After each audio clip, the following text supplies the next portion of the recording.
So, Michael, the first question I wanted to start with, having read your book, which I greatly enjoyed, The 100-Year Marathon, was what was the moment or what was the event that caused you to really rethink some of your most basic assumptions about China? Because why I think you're an especially interesting thinker on this topic is that you're someone who has made an intellectual journey. Yes. You started at one place, and you've ended up somewhere else very different. Why did that happen?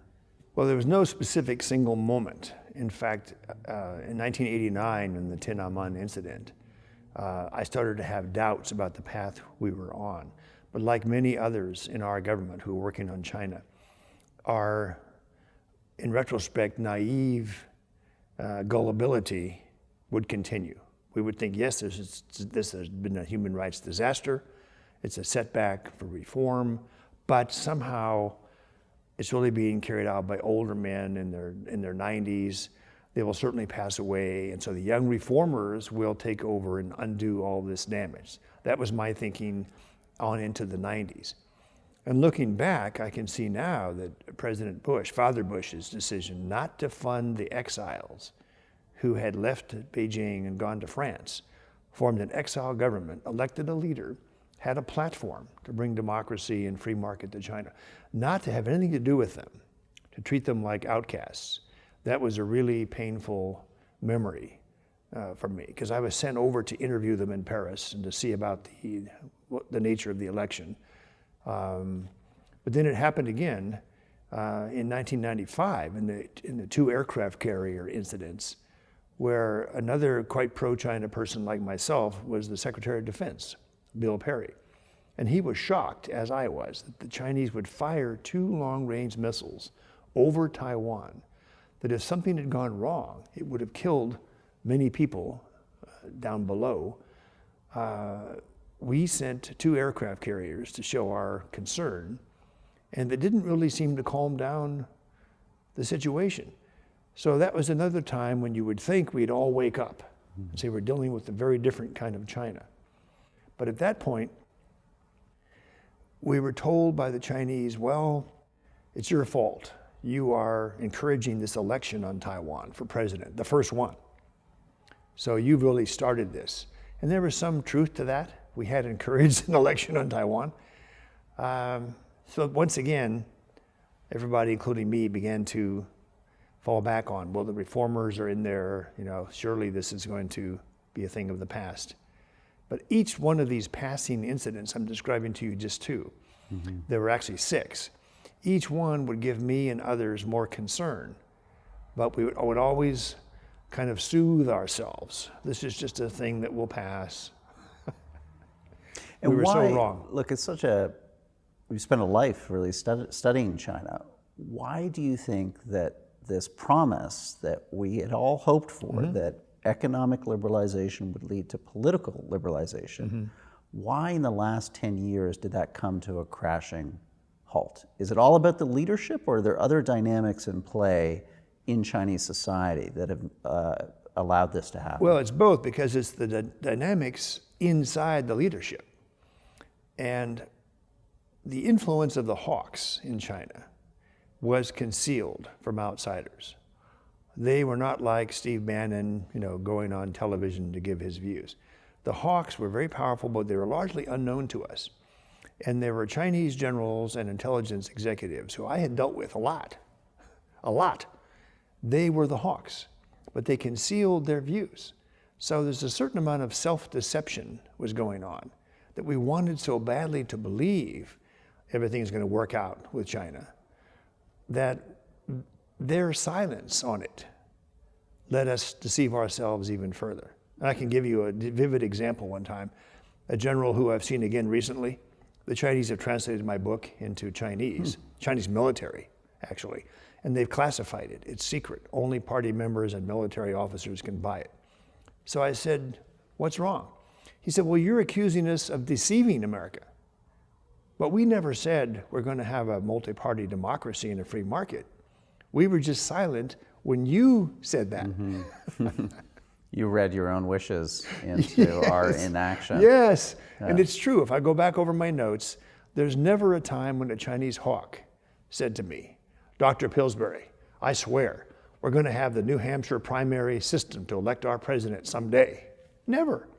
I want to go back to your analysis that this Chinese kind of stance, this cloaking in deception, you think really goes back since millennia to the Warring States period as a time that you mention in your book, that in other words, part of this is cultural. It's Yes. not just ideological. Yes, but it's also the way people like me are taught about China in graduate school. I got a PhD from Columbia University, basically in Chinese politics. But I was not taught about the Warring States period. I was not taught about the importance of deception. I learned that from the Chinese themselves. They have their own internal textbooks about how to conduct foreign relations, how to do military strategy. We got a hold of those books very late in the game. And then by reading them, I and others began to realize, oh my God, they're saying deception is the most important tool to use with a superior power until the point where you can surpass. And they have this wonderful proverb that many people read the book pick up on. Don't ask the weight of the cauldrons. And the story from the Warring States, where a state leader, a country leader who wants to take over the empire, accidentally asks the grandson of the emperor, how heavy are those cauldrons in the imperial palace? This leads to the proverb. Most Chinese proverbs actually are about a real event that actually happened. And they're very vivid, and they're the sign of a civilized person, if you know these proverbs. So don't ask the weight of the cauldrons. Some people say this is what Xi Jinping is doing now. He's revealed his hand too soon. He's under criticism for provoking the trade fight with President Trump, for the South China Sea militarization that he promised Obama not to do that. Then he's done it. So he's taken away, he's become more arrogant than a Chinese leader should, and he's under criticism. I found this, by the way, in a 2011 Munk Debate book, where Neil Ferguson is telling you that China's become arrogant and is behaving in ways that they'll come to regret. I'm sure you've confronted critics who would say, look, to ascribe to the Chinese some kind of cultural tendency towards deception is to, rhetorically back our way into the yellow peril. Absolutely. And to see these people somehow as other from us, incapable of seeing the world as we see it. Is how could I be so stupid or racist or something, to think that only the Chinese practice deception. Actually, in these books I was mentioning to you, the Chinese strategy textbooks, they often compare Western deception techniques and give enormous praise to the amount of deception Westerners have used. One example is the Normandy landing.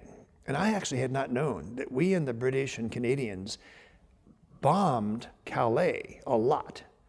So our pilots were killed, our planes were shot down, and it was all a deception that the invasion would come through Calais, which is closer to to Britain than the Normandy invasion was. So the Chinese praise this. They say this is how World War II was won. There's another famous deception where we got a corpse, the British and the Americans together got a corpse, let him float out of a submarine. He comes ashore in Spain. The Nazis look at him and go, wow, he's got a handcuff to his wrist, got a briefcase. They open it up. The briefcase has got metro tickets, opera tickets, and a war plan of when the Americans are going to invade France in the south. It's totally false, totally concocted, back in London by Eisenhower and Churchill. It works. The Chinese love this. So focus on deception and how it works sometimes. I don't think it's racist. I don't think I'm othering the Chinese. The textbooks are very clear on deception only works if you're largely trusted. Your target's got to believe you're not a deceptive kind of person. Final question. It's a phrase that you know well, the Thucydides trap. Yes, this is absolutely. the reference to Thucydides, the historian of ancient Greece, who posited that the rise of Athens so threatened Sparta that it made war inevitable. And if you look over the last 500 years at analogs to the conflict between Sparta and Athens, you see roughly 16 or so examples, roughly 75% of those examples led to war, to conflict. Are we at real risk here of seeing the United States and China fall into the Thucydides trap? Well, I would agree with Henry Kissinger's last chapter in his book on China. He is worried about a war, and he calls it a World War I scale. That means millions dead on both sides, kind of war. I think there's another possibility, which is accidental war. We've got some Chinese hawks in the past few months saying next time the Americans come through Chinese waters, which they just have this past week. We Chinese should send a ship to either sink them or attack them. Maybe this is just a couple of crazy hawks, but I happen to know them both. And I think they have some influence inside the Chinese government. So an inadvertent accidental war is one thing. A major Kissinger-style World War I happening, he's very clear. He explains the way this could happen is if hawks, either in Beijing or Washington, take control of the government. I think he means through elections in the case of Washington, that this too will move down the path toward war. So I don't say no, this is not impossible.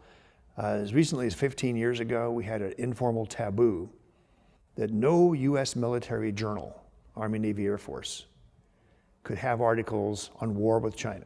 It was a forbidden topic, partly because it's provocative, partly because the chances were so low. Now, in the past 3 years, all of our journals, Army, Navy, Air Force, Marine Corps, have had articles, many articles, how to win a war with China. New technology, new deployments, better intelligence. On the Chinese side, they used to conceal from me if they ever thought about a war with America. This was all Korean War, never happened again. That stopped about 5 years ago. They now refer quite openly to the types of wars that could break out, including our backing another power. If we'd backed India 2 years ago in the border dispute involving Bhutan and so forth, they claim they would have tried to punish us militarily. So when both militaries are talking openly about how to win war with each other, both of us run military exercises involving the other country. These journal articles I mentioned, a lot of books by our officers about the China threat and how to win the war in the real world. It's got to be seen as at least mildly dangerous. I don't agree with the concept of Graham Allison and the Thucydides trap. The Chinese do agree with him, which is bad for Graham. Because notice the concept.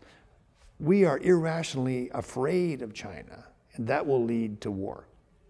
What most people who are concerned about China say is we've got to head off war. We've got to increase the chances of reform in China. It's not, the dream hasn't been given up, by me or others. So the danger of the so-called Thucydides trap, there's two dangers. One, it looks like it's inevitable.